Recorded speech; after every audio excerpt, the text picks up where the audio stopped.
Welcome to another market open forecast video. This one's for the last week of June.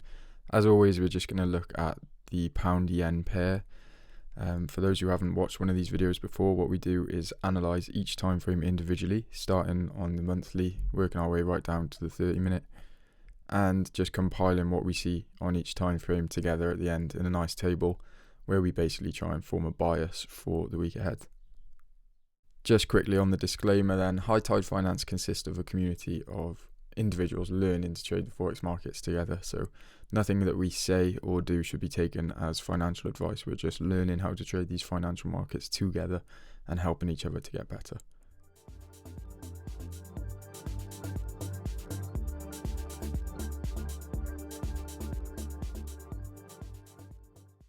So starting on the monthly time frame then, what we're seeing is further rejection of this 155 region. We'll call it 155, but because we're on the monthly time frame, you can't really pin it to one number.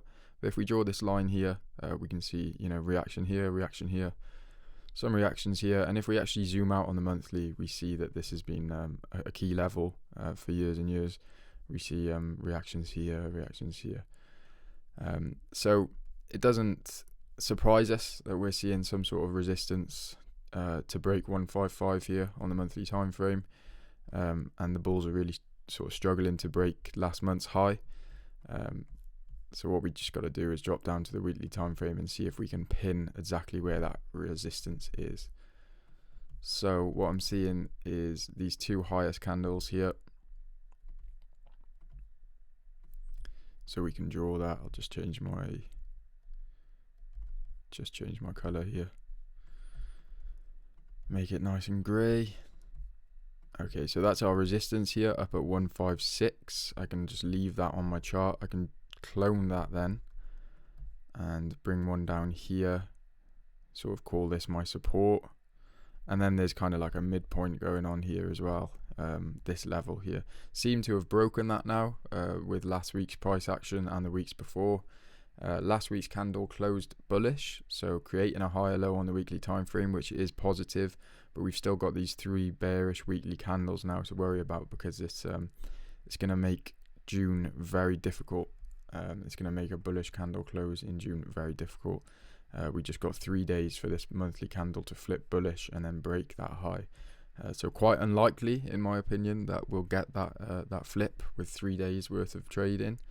But as we know, sort of anything can happen. We've got this weekly wick here that we can fill, and like I said, we've got this higher low now, so you might see some more buyers step in. But for the meantime, we've got our resistance here at 156, and we've got our support down here at sort of 149 or 150, acting as a bit of a psychological barrier for the pound against the yen. So I'm down on the daily now, and something I can actually do is draw a trend line now. So you can draw a trend line from, say, this wick here to this one. You can sort of play around with trend lines on the daily right now.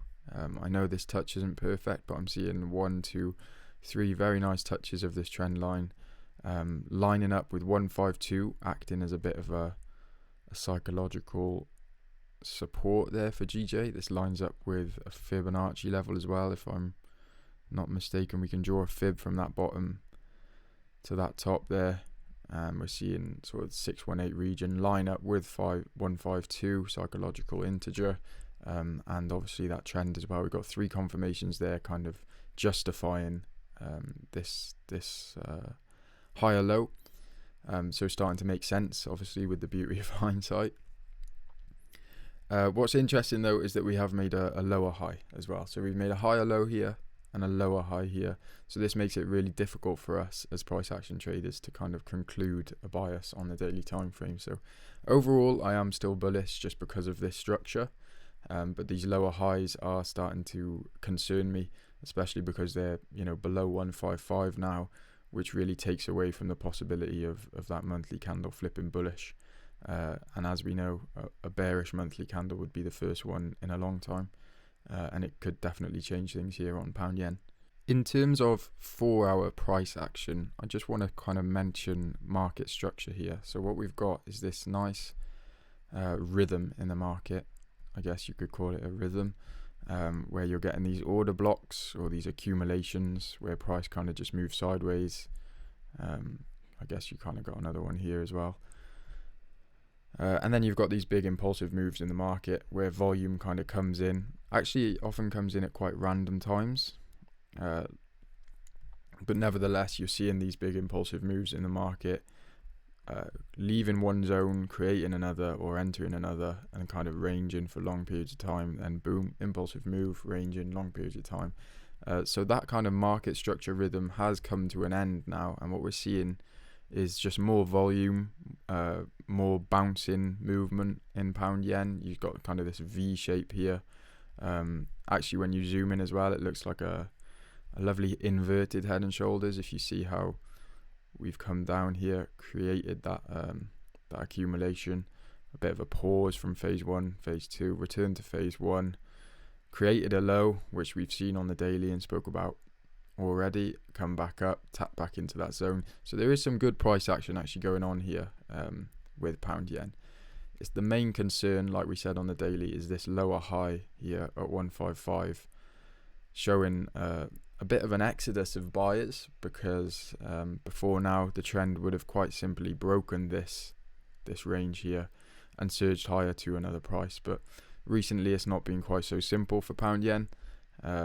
What we can do is just zoom in on these 4-hour candles and kind of look into more detail at some of these levels. So we've got one here,